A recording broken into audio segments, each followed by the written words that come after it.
Hello and welcome to the program Woke Up.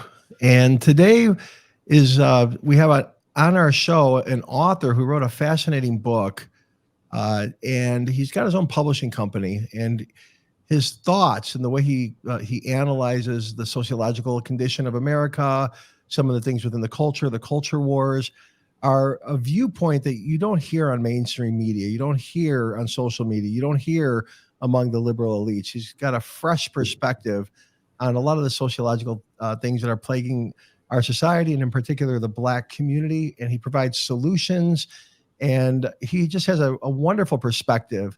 And he's a young man. He during the COVID lockdowns, he wrote a book, from Black victim to Black victor, and he's got his own publishing company. And I love the way he writes. It's his first book. He's very active on Substack. And so we want to welcome to the show today, Adam Coleman. And when I was reading his book, I felt like, man, I love the way this guy thinks. He's like a young Thomas Sowell. And Adam, welcome to the show. Thank you. I appreciate having me.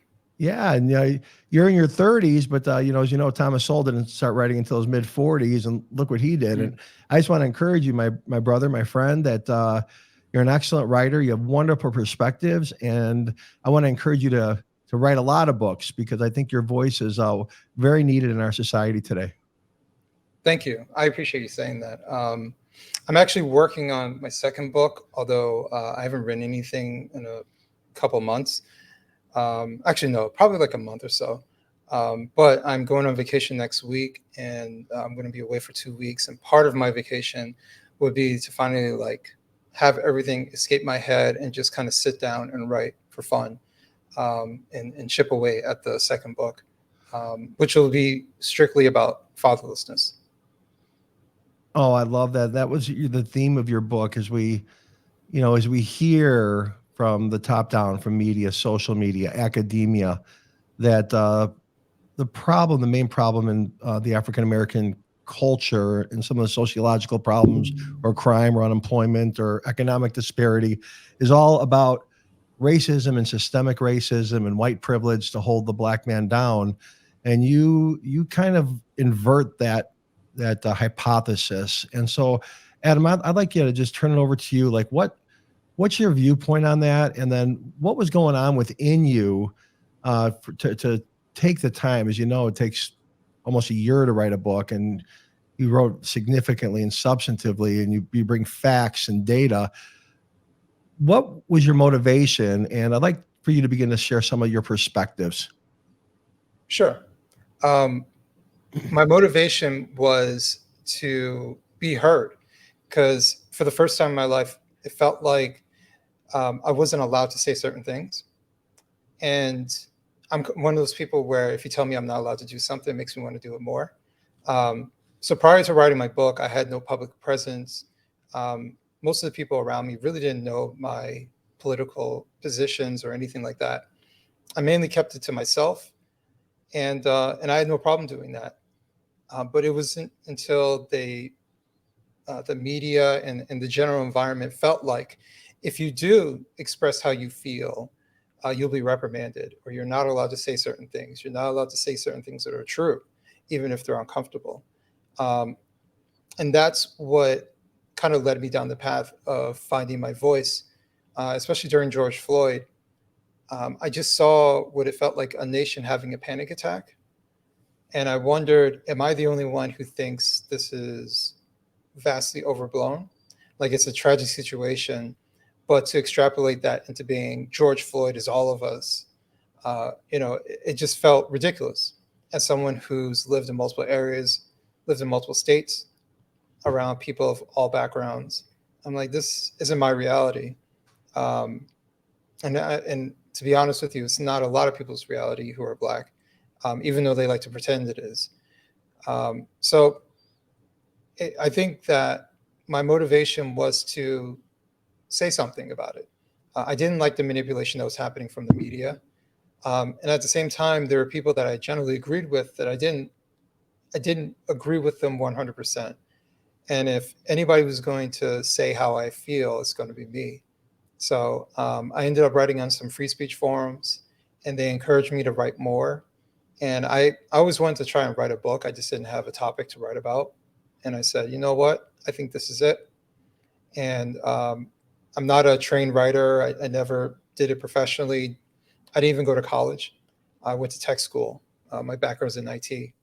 And so actually I wrote my book primarily in my office because I was an IT manager at the time. And I just wrote for an hour to hour and a half every day in my office and just had it come from the heart. And, God helped me along the way. And your next book, you'll be working on fatherhood, and that is, to me, if I were to, from as a white man, obviously, but someone who's lived in America and lived all over as well, you look at the birth rates in the African American community in 1960, it was like 73% of the children that were born had mommy and daddy married. And now that's been inverted as well.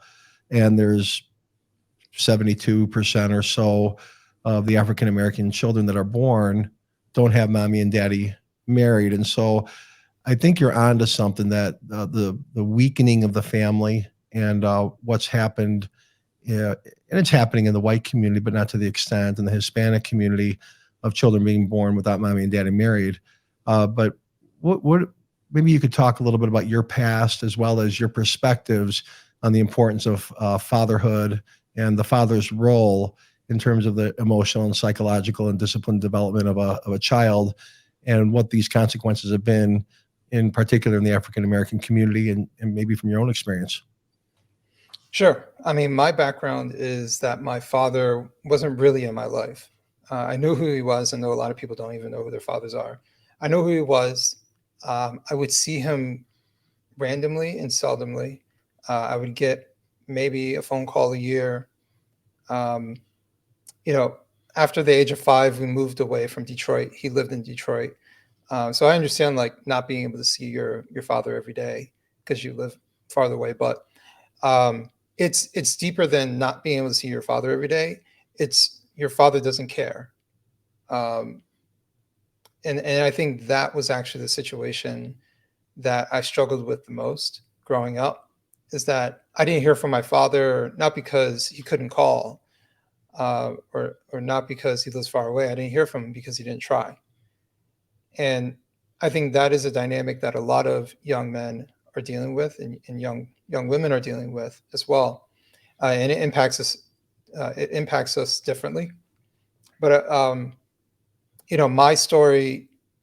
I wanted to use my story as an example within the book to highlight how it does impact a lot of boys and girls. I think a lot of people who grow up in a single parent home situation pretend that everything was fine and they turned out fine. And then the people outside of that situation say, well, this person turned out fine and they're okay. But what they ignore are the extremes, right? So it's kind of like if you were to look at what demographic is the highest demographic that ends up in prison, you would say men over women.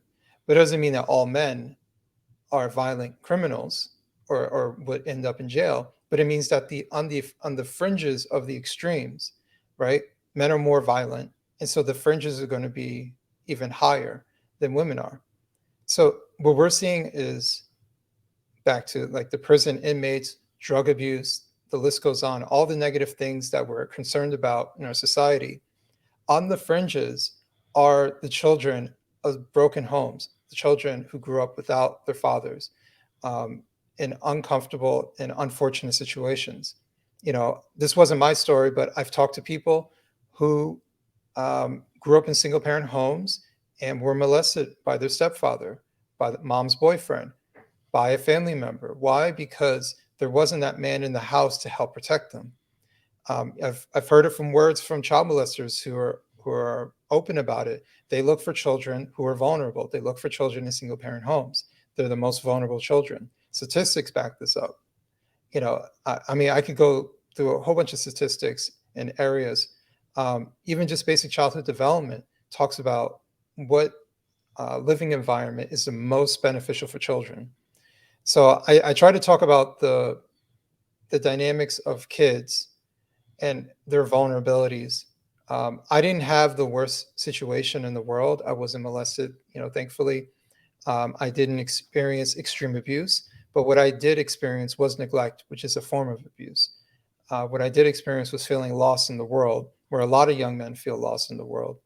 And I'm supposed to get direction from my father and having to figure out what exactly is a man.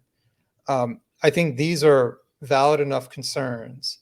If I went through it, how many other young men are going through it? Yeah, and you came from a relatively good home in the sense that mom was providing. You were homeless a couple times, but she was still trying, Mhm. and she was there and engaged. And you had an older sister. One of the things that really broke my heart in the book was when you were talking about how your mom got you into Cub Scouts or Boy Scouts, and also into sports, and just the effect that you were feeling, even though you had your mother's influence, not having a father to pick you up or be part or engage or to help you swing a bat. Yeah, I think if I remember correctly, I think I was in my Cub Scout troop. I think I was the only kid that didn't have his father around. Um, Not every father did all the events, but you would eventually see them. So you knew that they were around. And I think I was the only one that didn't. Um, and I think after a while, that kind of sticks out, at least from the kid's perspective. You notice like all these grown men come around and you don't have one. Yeah. Kids notice the differences between other kids, how they look, their situations. They notice these things. And so as a child, you personalize it. You try to figure out like what's wrong with me that my father didn't want me around, you know. Um, and it's not the most healthy thing to do, but that's what children do. If your parents get a divorce, you say, "What did I do to make my parents get a divorce?" Kids tend to personalize things, even if it's not their fault. Um, yeah, I think that scenario was something that sticks out to me, and I think also growing up in my late teens and things like that, dealing with depression, feeling unsure of myself, and then I think putting everything together to kind of see how much it impacted me was actually watching my son, because I've always been active in my son's life, and I saw the things that he doesn't have to go through that I did, and I think for me that put even more emphasis on how important a father is, because when I became a father and I saw the things that I needed to do to raise my son, and realized like I didn't have that. So, for example, I said in the book, the father is supposed to be the purpose compass for young men, right? He's supposed to help guide them, give them confidence along the way, reassure them that they're doing something that is beneficial. If they need advice, he's a man. He knows what it's like to be a young man who came through it. And he's the most important man that you'll have in your life. So you should be able to have that dialogue between the father and the son. I didn't have that. And my son has it with me. So he'll occasionally ask me for my advice. He'll ask me what I think about this. He wants to have that connection. He knows that he can reach out to me anytime he wants for some sort of guidance. And to me, that was the most important and most exciting part about raising my son. Not necessarily the baby years, which are fine, but I couldn't wait for him to get to like the teenage years where I could start giving him the tips to make things easier for him, tips to prepare him for adulthood, because ultimately they're going to become adults and you want to prepare them for success. So, I think just comparing myself as a father and what I'm able to provide for my son versus what I received as a kid, I think that even more so kind of highlighted the gap. Yeah, it seems like what might have been somewhat of a catalyst for your worldview and your own success as a father in terms of, and you're clear too that you're not a perfect father. You make mistakes like all of us. But Mhm. when you were 21, you had your son and you reached out to your dad and, hey dad, how you doing? And he didn't care that he was a grandpa now with your baby. And then you made certain commitments to yourself and your own son. Uh, and then your dad subsequently died. So perhaps you can talk a little bit about how that impacted you and shaped you. Um, it's sad to say, but when I found out my father died, I didn't really feel anything. Um, my father died, I want to say it's been, time flies, I think like 6, 7 years now. Um, I found out, I think it was 3 months after he passed away, and my mother told me through text. So that kind of just highlights like how disconnected we were. Mm. For me to find out just months later that my father passed away, I had no idea. And even after finding out, I really didn't feel anything. And that's because that conversation you're talking about when I was 21, the last time I actually talked to him, um, I told myself, I'm not going to reach out to him if I'm not going to reach out to him anymore because it doesn't seem like he's interested, but I won't reject his phone calls if he used to call me. I would have loved for my father to call and say like, I'm sorry, I want to try to have a relationship, but he never did.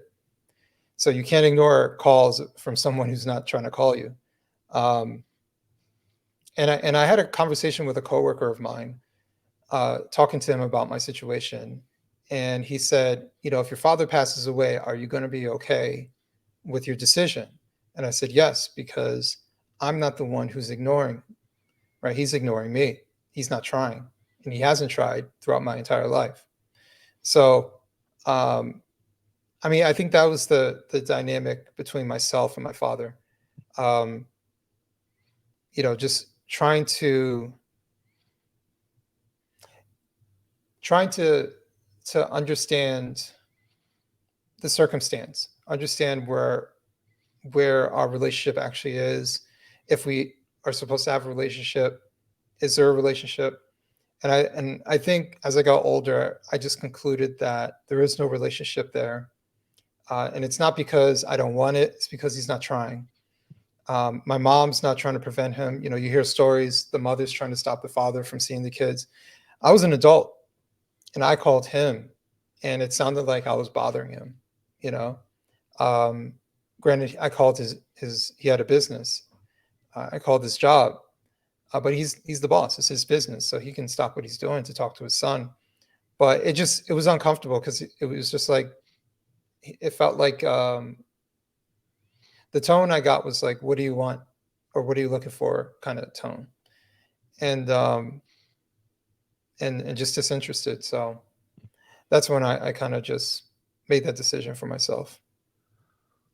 One of the themes in the book that you hit pretty hard, and you're pretty, I'd say, relentless in a lot of ways, is the effect of feminism in the Black community and what that's done to weaken men and weaken families. In fact, you say, this is pretty strong. You say, no one cares if Black men had to compete with the government as providers in their own home decades ago. No one cares if feminist demands for stronger control over family within family court system gave little incentive for Black women to keep Black men around. No one cares if the feminist movement fought for the legalizing of Black genocide by abortion without consent from Black men. No one cares because Black feminists have created an outline of men as being the oppressor and beneficiary to female oppression in an effort to destroy the Black nuclear family structure. The goal has been to divide the Black family and conquer the children along the way. That's a pretty stinging indictment Yeah. against feminism. I'd like you to open up a little bit and talk about that because you hit it pretty hard and it's really provocative and it's pretty eye opening when you see the breakdown of the relationships within, in particular, the Black community. Yeah, as I got older, I started learning more and more about different ideologies and started learning about feminism and just feminists in general. Um, and so like my initial encounter with feminism was looking at, the crazy pink hair, purple hair girls in college who say certain things, right? They say inflammatory things, very misandrous, and hateful. But then I started I started analyzing how they move and the rhetoric that they say and their general attitude. And I started realizing that's the same exact attitude that I've seen from Black feminists, but we don't call them feminists, right? It's just mixed in with the culture. It's mixed in with what is acceptable. right? See, you can say feminists, and that's a specific category where it's only certain people, but it's not a cultural thing that can kind of weave in and out, right? It's a very specific group of people, and they go by a term. But when you talk about Black feminists, no one ever says that, even though it's the same mentality, it's the same attitude, but they're allowed to weave in and out of the culture, and that's the difference.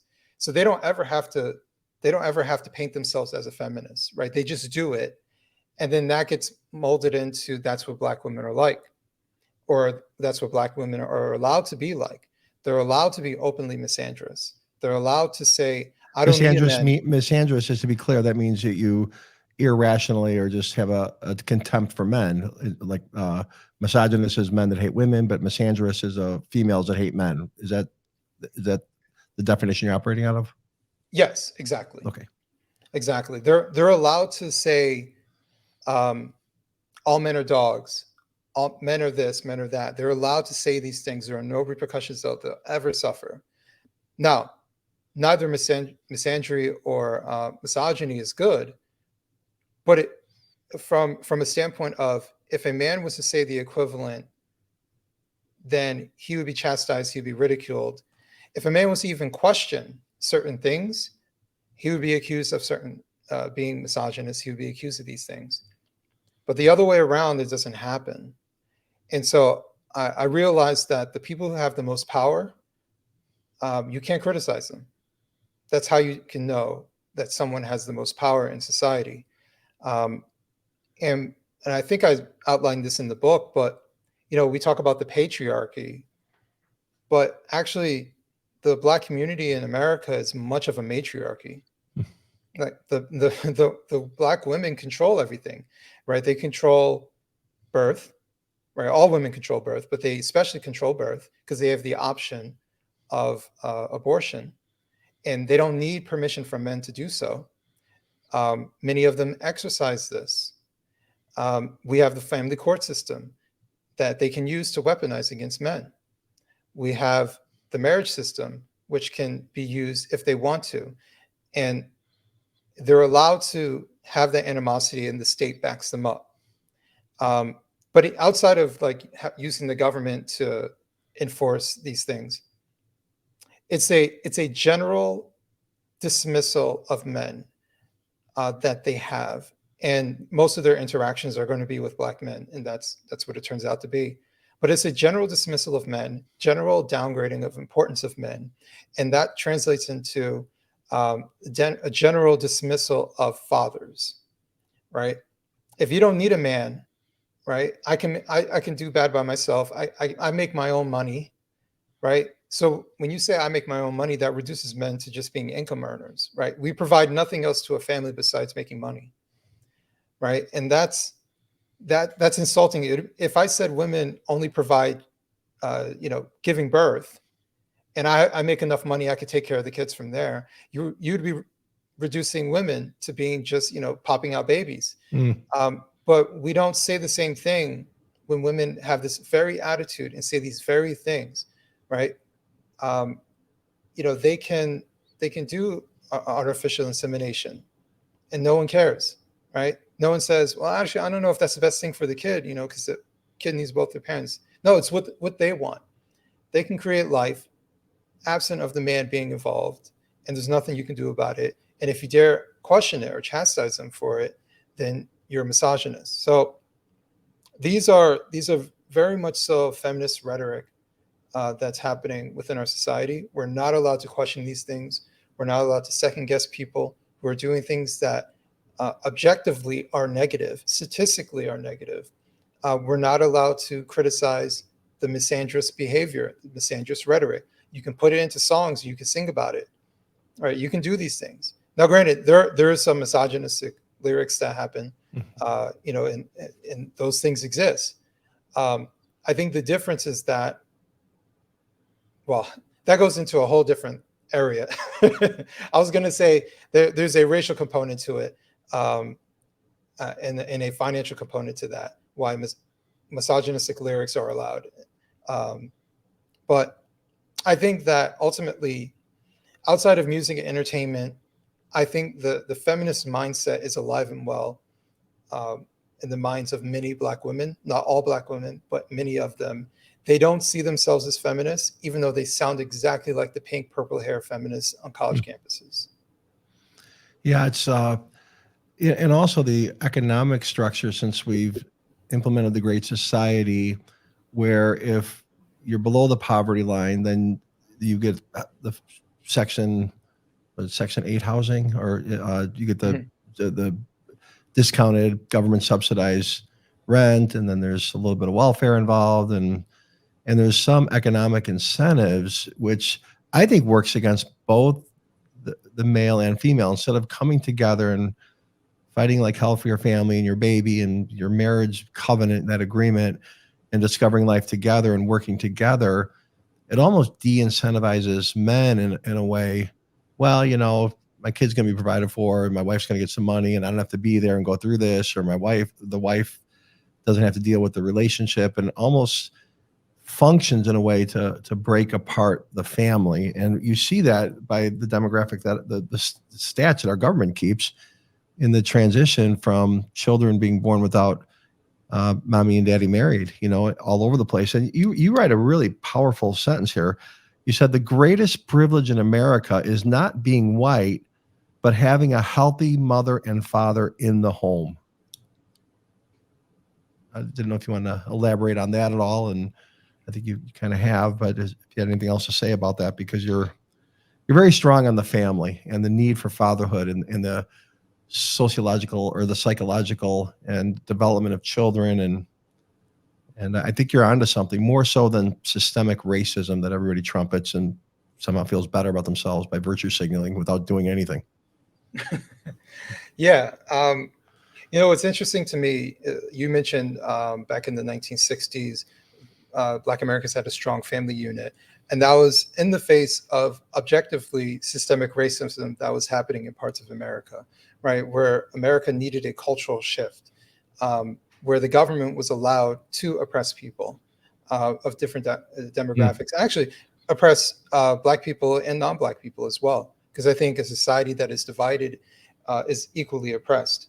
But you could say it was more so targeting Black Americans. So in the face of all those things, you still had the family together. You still had businesses that were created. You still had some economic prosperity. They didn't have the same access to things that we do today, but it wasn't a completely downtrodden society for them. It was an unfair society, but it wasn't completely downtrodden. And what I'm seeing today is objectively a better society for all Black Americans. Not every Black American, and not every American. There are obviously hurdles, but what I'm seeing is a society that is actively getting better. Even since my childhood, just things have gotten better as far as how people interact with each other, moving closer and closer to a colorblind society, which I don't think is possible. Nothing is perfect, and nothing will ever be possible to 100% degree. But I just think of it like from a sense of how often does it impact your life? And I've had racist encounters in my life, but it's just like so few and far in between that it's not even important. And that's actually how things should be. And I think we were on that track, and we're getting better and better as a society. And then we had the progressive elites, especially within the media and academia, break free and allow themselves to infect the minds of Americans, to make them think that actually the world that you guys have been creating that has progressively gotten better is actually progressively getting worse. You've been doing it all wrong this entire time, and making people second guess how they treat people, what they recognize, becoming more race conscious, questioning, are you saying the right things? Are you avoiding saying things? And that's equally as bad. Having people become paranoid over how they interact with each other rather than just treating people as people, right? And you refer to this in your book as the Black grievance industry. and you name some names, and you say how that, they get wealthy, they're making a fortune, and they're the elite blacks that ultimately make their money as a result of stoking this hatred and keeping the black man down. Basically, you're saying that. Oh yeah, absolutely. There's a lot of names. There's a lot of names who are part of the grievous industry. The objective is to gain power. Is either to gain power or influence. You could say they're one and the same. You can gain money. More money means more power, more influence. All of it's connected. So when you see these people, Al Sharpton is the easy example. When you see someone like Al Sharpton who produces nothing, who benefits no one but himself, and when someone dies and gets a camera highlighted under a situation, then he shows up. But what does he do outside of that, right? How is he able to, and mind you, he has a nonprofit. How is he able to take you produce a tax declarations there, Yeah. and you make some implications there that's millions and millions of dollars going into his organization. And what is he producing? He doesn't produce anything. As far as he's supposedly a reverend, which is highly questionable these days, but he's supposedly a reverend. He supposedly cares about other people. Yet the only thing that I've seen him do is care about himself, is use people who have been hurt, who are going through pain, who have had loved ones die, and claim to be their friend for the moment until the cameras disappear, then he disappears, right? And he reaps the rewards afterwards. How is this man able to earn $1 million and pay himself through a nonprofit, a supposed nonprofit, in a given year, right? How is he able to do that? And I'm just thinking, like, this is someone who is leeching off of Black plight, who's leeching off of people who are hurting, who are in pain. And he's not the only one, right? Some people do it in a very a very low but allowable way. Like someone like LeBron James. LeBron James can make a statement. He can make a tweet. He can just show that he's being conscious, right? And that gives him a certain boost. It gives him a certain look, right? Because as a sports fan, I used to watch LeBron James. And there was a point, I think it was Trayvon Martin, where all of a sudden he became this activist, this social justice activist. And he felt the need to say something when something was going on that was highlighted in the media, and oftentimes was false narratives, including Trayvon Martin. That's a whole different story. But he felt the need. Why? Because it benefited him. It benefited him to have some sort of social conscience, right? We've always had Black celebrities, people of prominence, but especially athletes. And I think it's the famous quote from Michael Jordan: "Republicans buy shoes too," right? He chose not to take a particular side publicly because it would affect his bottom line as someone who has a business, who sells products. But he also didn't want to be divisive, right? He kept his politics to himself. But for LeBron James and many other athletes, and it was just the virus that spread and kept on going on. You saw them come out of their mouths to talk about something they know nothing about. You saw them say the line that everybody wants them to say. The ones that you saw that did not say those lines, you saw how they got maligned, how they got characterized, how they got destroyed, right? So, I mean, there's only one clear way to kind of approach this. And we found out, especially during George Floyd, what that line is. And LeBron James and many others, they did this from either a place of ignorance or a place to make money or gain influence. Because I can't see any other way around it. And one last thing I'll say is, in the book I talk about Oprah. Oprah, just to speak I'm speaking racially here, but I'm kind of being flippant. Oprah was white women's favorite Black person for decades, right? Her audience was primarily white women. And there's nothing wrong with that. She had a great show. A lot of people watch her show, not just white women. But she was especially loved by white women. And then all of a sudden, she starts to do this social justice thing, and she's saying that white people need to give up their privilege and they should apologize for this and apologize. And I'm thinking to myself, you wouldn't be where you're at if it wasn't for these people. So how And racist are they? the irony. The irony. But that's what I'm saying. Like someone like Oprah doing that, that's for show. Um, someone like Oprah doing that, that's for show. That this is the new I call it the new boutique ideology for elitists.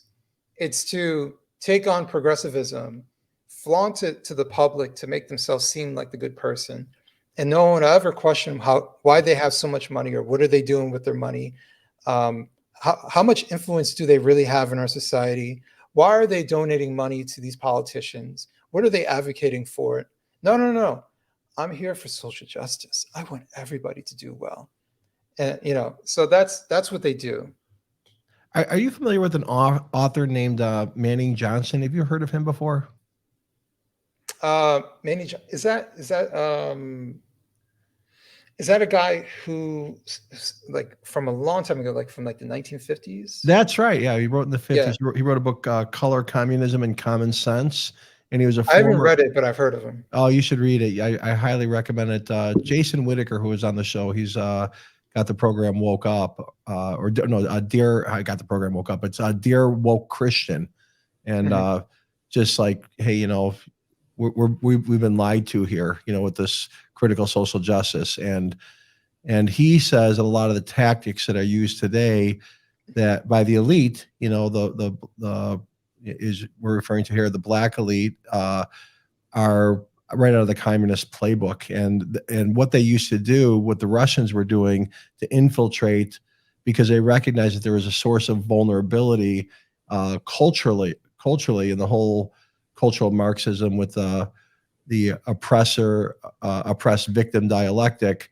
That what they would do is, and he was a communist. He was one of the leading black communist voices, and then he realized that this was utter bullshit and it's a communist takeover, and the Soviets were funding the privileged black elite to stoke division, and they would get paid. But then he started to see the hypocrisy, and you mentioned the exact same thing he mentions in his book, that a lot of these black elites, they don't live with black people, they live with the white people, and they're not in the communities.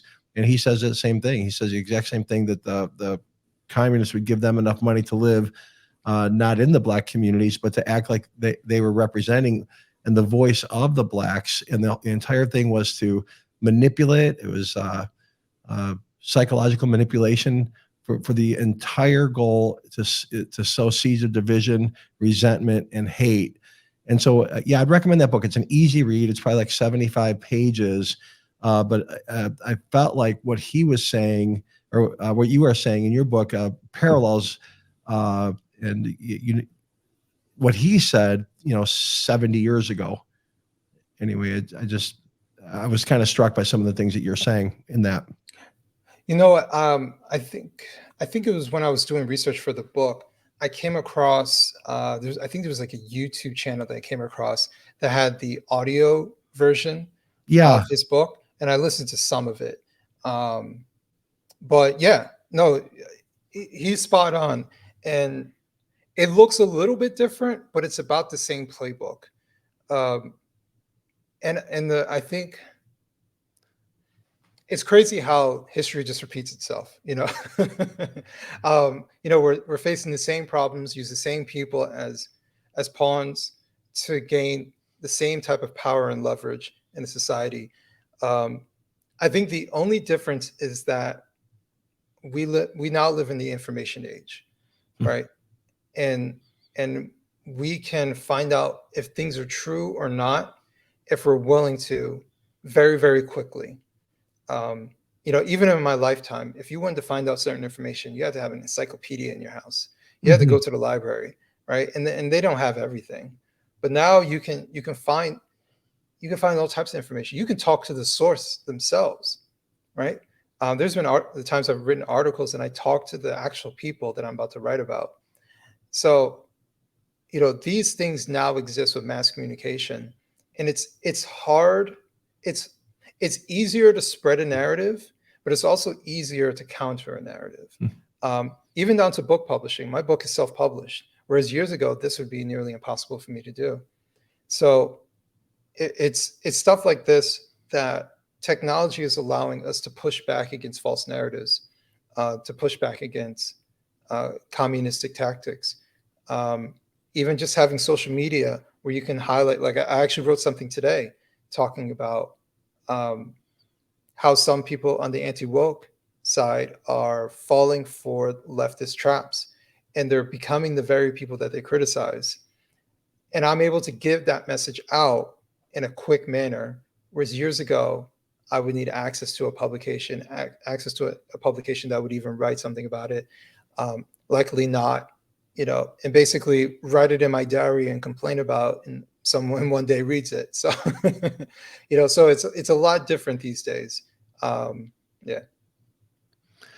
One of the things I'd like you to talk about is yourself. One of the things you didn't mention is your dad was never involved with your life, but you grew up poor. And why did you, what made you an independent thinker when you became a dad? And what was it about the allurement of Black victim mindset, and what was your pathway? How much did you get sucked into the critical social justice movement and the ideologies, and how did you get out? Or, what was that like for you? What was that pathway during the process in your more formative years? Because you're very clear thinking now, and you see things very much for what they are, and you're able to be extremely articulate about them, but you weren't born that way. So tell us a little bit more about your own personal journey into the ideology. So in many ways, I've always been this way. And then there's just been certain things I wasn't principled enough to be consistent with.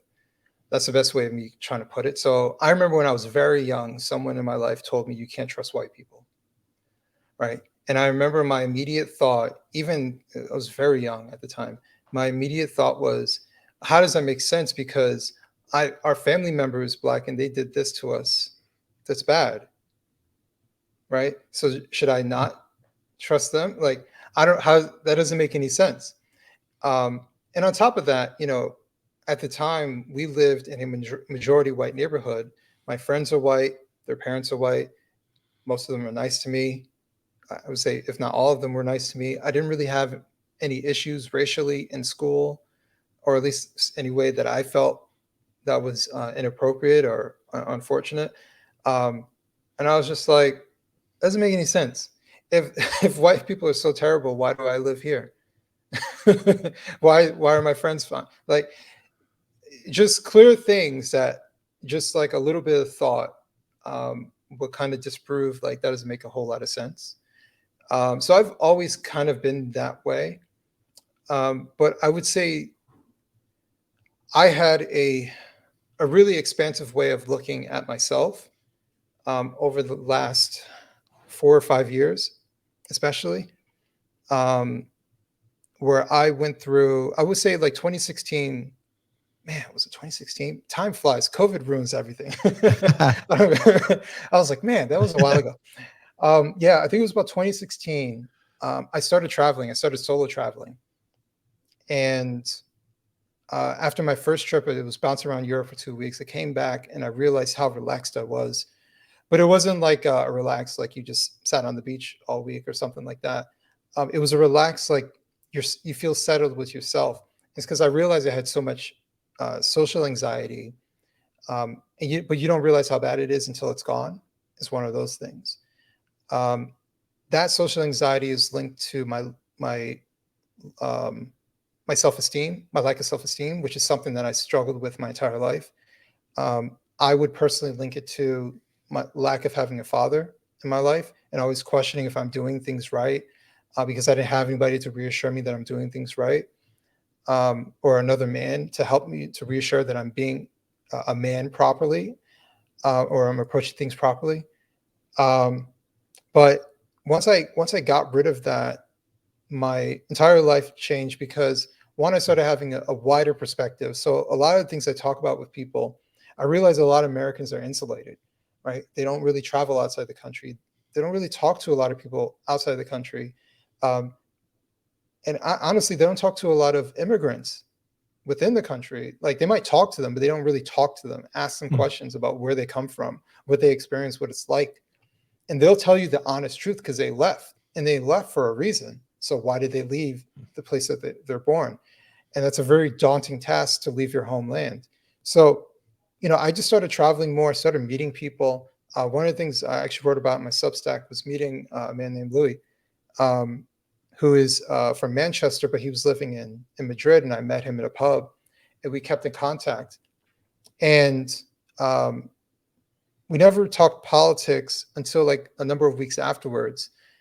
And he said he was for Brexit. So this is just before, I think it was just before Brexit actually happened, or just after. And I asked him, like, well, why are you for Brexit? Because the news says it's for these racist British people.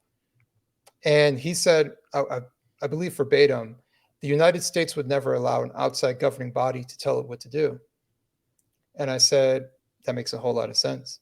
We wouldn't appreciate if there was like some greater national body that said, all right, United States, you can import this much and export this much. We wouldn't like that whatsoever. And so I understood it was about having sovereignty and dictating what your country does, what your land does, and not have some greater body dictate the minutia of where you live at. And he was actually the person who introduced me to 𝗪𝗓 𝗨𝗨. I never heard of 𝗪𝗓 𝗨𝗨, and I was into politics, but his name never came up. And it was because while I was very articulate when it came to liberal stuff, watched news all the time and understood what was happening, but my understanding of things was strictly through a liberal lens. But I didn't actually reach out and talk to people who thought different than me and really have access to them, to be honest with you. And I lacked the curiosity to kind of understand these things. So as much as I was curious and defiant for many of the things in my life, I wasn't curious enough and defiant enough when it came to politics. And so 𝗪𝗧, and amongst other people, and and traveling and just speaking to people with different perspectives, it really opened me up to understand, like, I only know half of the things. I only know half of the perspectives, actually less than half the perspectives of things. And I really should talk to people, and I really should be more principled about how I feel about things, because as much as you see me talk about Black genocide through abortion, I talk openly about how my ex-girlfriend had an abortion. And the process of me telling myself, or actually telling her, I support whatever decision you want to do, that's the liberal position that they tell you you're supposed to have. And that was something that she didn't want to hear. So, she wants to hear reassurance, like, let's do this. And I didn't give her that. And I felt uncomfortable with her having the abortion. And I felt like I wasn't allowed to say this, right? Because that's not the Democrat thing to do. That's not the liberal position to have, right? It's to give her the freedom to do whatever she wants with her body, and my feelings be damned. And I'm just supposed to support her. So it's things like that. I was not principled when it came to something like that, even though, just thinking of that, Yeah. so in the preparation, I read your book, but then also I watched several of your other interviews that you've done with my wife. We'll sit around and we watch them together. And on the way to come to the interview today, I asked my wife, is there anything in particular you think I should ask Adam? And she said, yeah, definitely ask him and get him to talk about the Black genocide through abortion. And so this specifically for my wife, a targeted question to you. I'd like you to open up your heart about that and your perspectives. Yeah, I mean, my situation I think is a lot like a lot of people's situation. I mean, the reason we ended up in that situation of even considering an abortion was we didn't properly family plan. Like, and that's what it is. When you properly family plan, then there is no discussion as far as are you going to keep it or you not keep it, right? Because the reason you would even have that conversation is because your relationship is not secure, right? This is why marriage is important. It puts skin in the game for men, especially, and I think it's that type of thing that we're missing. We're missing the proper family planning. So to kind of bring it back a little bit, when you have the feminist ideology that can live or that can take it or leave it when it comes to men, and then you add onto all the ways our society says it's your choice, it's your body, you do whatever you want, you do this, you can do that, and we'll have the government back you up in every decision that you make. Like that's just like a recipe for disaster. Because then there is no talking about marriage, because we've already poo-pooed marriage already. We've already downgraded men. Men aren't really that important anyways. I mean, yes, I would like to get married because I would like that wedding, but outside of the wedding, what exactly are you going to provide? Because I can make my own money. And I've seen other people have kids and their kids turn out fine without their fathers around. I didn't have my father. I turned out fine. Right. So it's things like that. We just start seeing like the slippery slope of rationalizing bad family planning, because everybody backs it up. Everybody makes excuses for it, or they bail them out. And the worst bailout is abortion.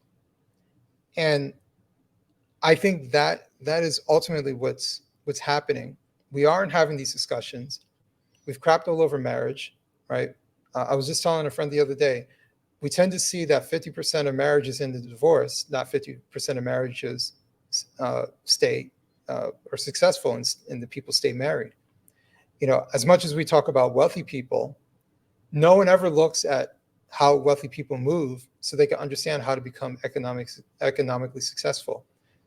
All the rich people I know, they're all married, right? Like there's something about it. Statistically, the best outcome for a child to live in is the marriage. The best economic opportunity that any person will have for economic prosperity, home ownership, all these different things is through marriage. Yeah, the best way to become a millionaire in America is to get married and stay married. Right.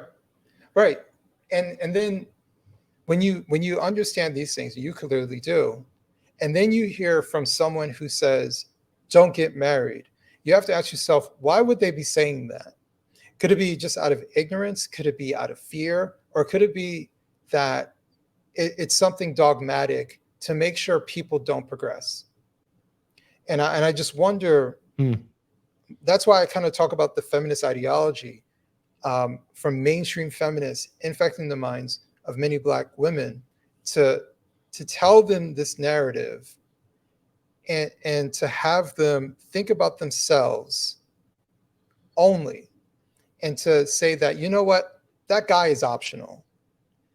And just so they have a marginalized class, just so they have people who cannot compete, who are not able to compete, right? Just so you don't have those people who move into your neighborhood, right? Because they can't afford to live here, right? And that's why I reemphasize in many of my articles that much of what you're seeing is a form of class warfare. It's much less of a culture war. It's much less of all these different things. You know, Black people are used as a mechanism for change, that point blank. So they're used as a mechanism to change for things that are horrendous and things that are for better, right? You see our president, if he wants to push something through, he says, and this will also benefit Black Americans, right? Even if it doesn't, he just has to say it, right? We are the mechanism for change in our society. We're a mechanism for politics. And what ultimately happens is we also become the target because there are people who are not going to like that change. There are people who are going to resist it. So Black Americans as an image, as a people, are in the crossfire. They're either being pulled in one direction and being used, or they're being shot at from the other direction because they're being used for things that that even they didn't ask for. So yeah. Yeah, we've talked a lot about some of the politics involved and some of the ideologies that are involved and some of the problems that we're seeing within the Black community. But your book is uh, going from victim to Black victor, and you do outline several practical steps. So let's wrap up our interview on some really optimistic notes. You say, goals like restoring the family, finding purpose in your life, stop overlooking Black crime, question the liberal agenda, accepting peace over conflict, and embrace individualism over group identity. So in the last segment here, the last section, I'd like you to just talk about what you see are the practical things.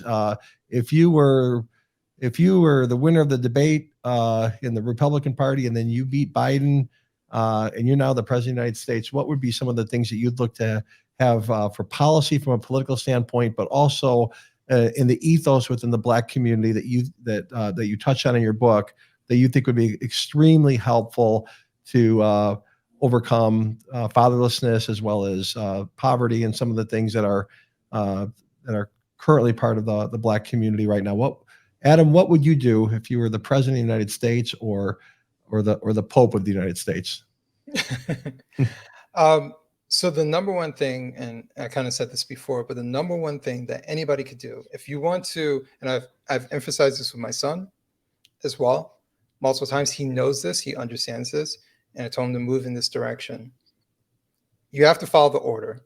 The order is marriage, then children, not the reverse. The order is to, especially from a young man's perspective, you are to build yourself up and not chase, right? And I think what's happening is we have a lot of lost young men. I was lost at one point. I'm not anymore. When I was a lost young man, I would chase women. I would chase money. I would chase things, right? Rather than trying to build myself up. Once I started building myself up, all those things that I was chasing, I don't have to chase, right? And you start doing things that are detrimental just for the chase. And I see a lot of people getting caught up in the chase, and they end up with terrible outcomes. But there's like from a Christian worldview, Jesus says, "Seek first the kingdom of God."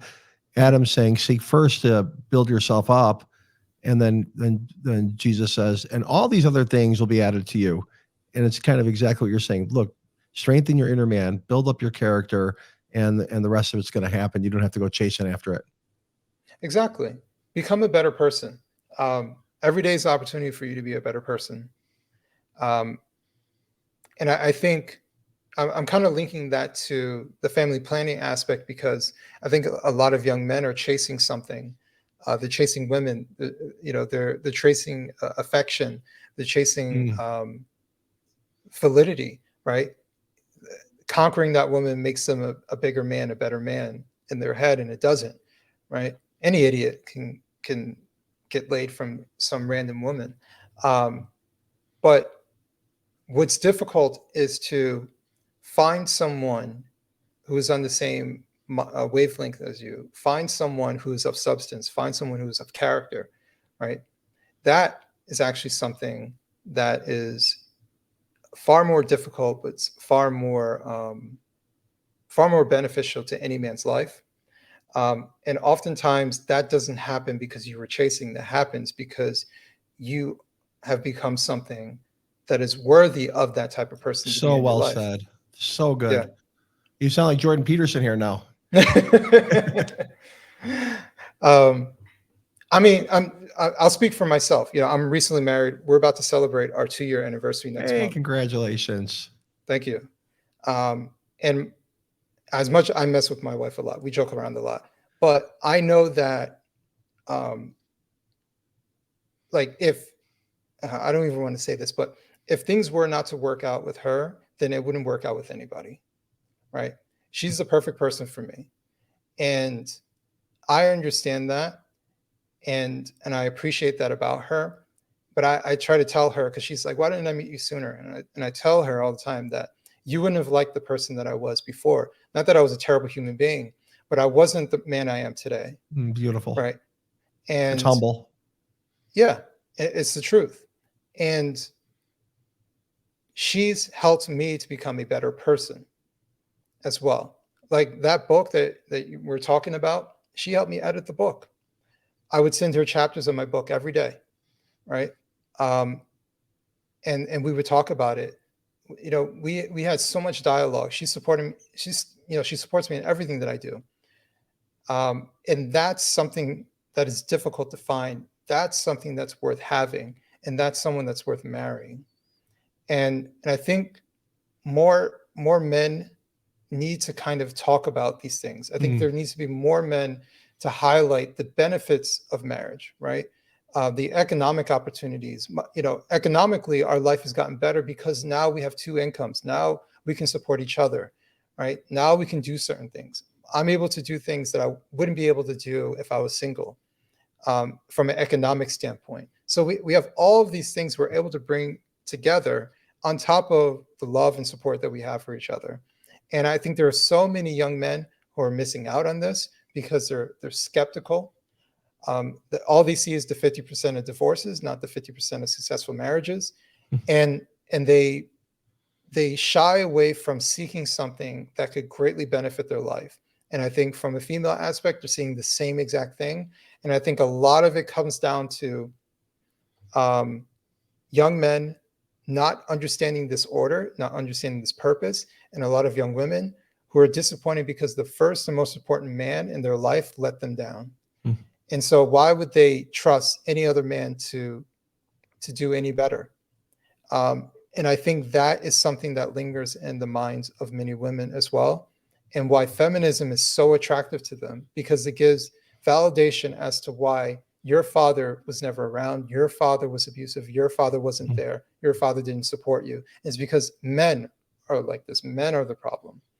And unfortunately, what's starting to happen, especially through the internet, is that there are a lot of guys out there who are mixing in some good things, but they're mixing in antiquated, terrible concepts where they're basically the male version of the feminists, where women are the problem, women are this, and people are the problem. People have issues, and they're generally rooted into some form of childhood trauma, and some form of sociopathy that is happening and that you're seeing in adult form.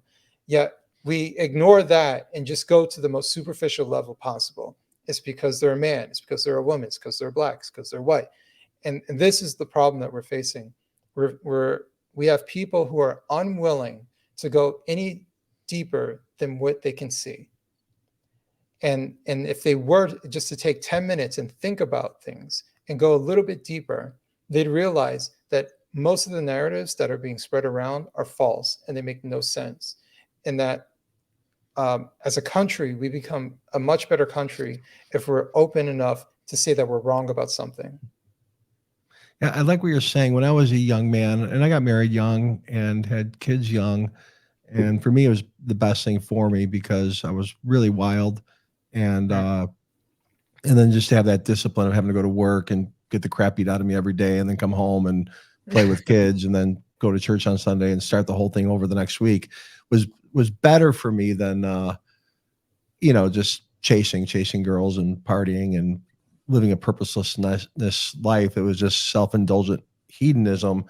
And that happened. I wasn't looking for my wife, but I met her, and it kind of was love at first sight. And I realized, you know what, if I'm going to get her to be my wife, then I've got to offer something to her. I got to discipline myself. This woman's going places. She's smart. She's pretty. She's good with people. She's kind.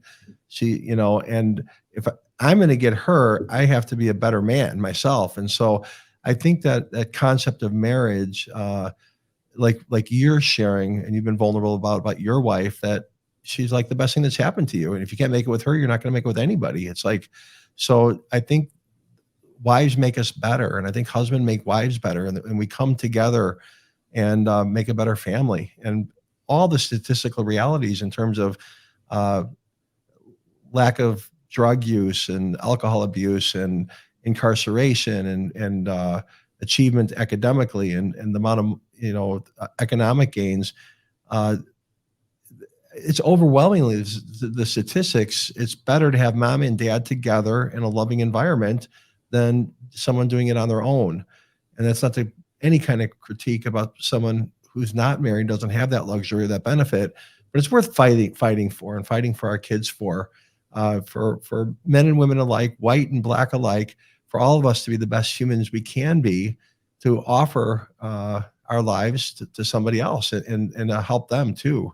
And so, Adam, I really love your heart. I love your deep thought. I love that you don't just buy the narrative and the party line, and you're countercultural. And I think you're doing a great work. And I want to encourage you. I want to encourage you in your next book. And I'd just like to give you the last word, and how people can get a hold of you and buy your book and support you and continue to follow you. And any last word you might have for our audience? Yeah, I think the most important thing, and the thing I kind of brought together in the book towards the end, is that much of the things that I say that are affecting Black Americans or affecting all Americans, our biggest issue is family dysfunction. That's the starting point that's leading to the downfall of our society. Nearly a quarter of children in America grow up in separate homes from their fathers, right? They grow up in single parent homes. And we're number one in the world when it comes to that. The United Kingdom is just behind us. So there's something going on in the West. And what's ultimately happening is it's hurting people. And those hurt children grow up to become hurt adults. And some of them get help, but many of them don't. I was able to improve myself through therapy, through self-improvement, through questioning things, through failing and succeeding, right? But other people just accept that this is what they are, and they accept that pain as being part of their identity, and that's it. And this is what it is. Or some of them even go as far as saying, this is just the culture, right? So it's things like that. The people are willing to rationalize the worst aspects of their life, the worst aspects of their identity. And I just want people to understand that how we fix our society is not through voting, right? Yeah, you can make some sort of change, but it's not necessarily through voting. It's what we decide to do within our own homes. It's who we decide to lay down with. It's who we're responsible for and how we interact with them. That's where the change happens. And I think too often people are looking for a political change, for a cultural change, when really the people can change, starting from their home, then their community, then so on and so on. And that doesn't require an elected official to do that. All that requires is that you make the conscious decision to do something. So if it's to write a book, like I did, write a book. If it's to tell your kids how to be a better person and how to treat people, so that when they become older, they are a better person and they treat people well, and they continue that process with their kids, and maybe they tell more people. Like, that's how you shift culture. So yeah, I just wanted to say that piece, because I think the family component, the family dysfunction, that's why I'm writing a book strictly about fatherlessness, because I think it's the number one problem facing Americans. Some people talk about it, but not enough people do talk about it, and not enough people give in-depth understanding as to why it's happening, how it actually is affecting children. Like the psychologists know, right? Those are the people that I talk to, and they understand. Like, they know it's in the literature. The statistics back it up. Everybody knows these things. Yes. But we need to have more people who are not psychologists, who are not specialists in this field, to understand these things, to understand how they're impacting their children. And I think most people care about their kids. So if we just try to implore to their children that their actions, what they say to their kids, how, even down to, of course, who they choose as a partner, highly impacts their future children, then I think that's when we can start to see a shift for Black Americans and all Americans, because it ultimately is an American problem. Absolutely. But as far as where people can follow me, they can follow me on Substack, AdamB.Coleman.substack.com. Also on YouTube, I have a new YouTube channel. Hey, congratulations. Thank you. I have a series called Breaking Bread, where I go to meet different people in different places, and we sit down, have a meal, and talk politics. And I'm on Twitter @wrong_speak. So I'm all over the place, trying different projects. Definitely check out WrongSpeak, wrongspeak.substack.com. We're now getting into news. We have some journalists, just brought on another journalist, and we take submissions for opinion articles. So definitely reach out if you want to be heard. Wonderful. And Adam, thank you so much for the generosity of your time, and God bless you and your family. And thank you for being on the show today. May God bless you and your family. Thank you. God bless you. Okay.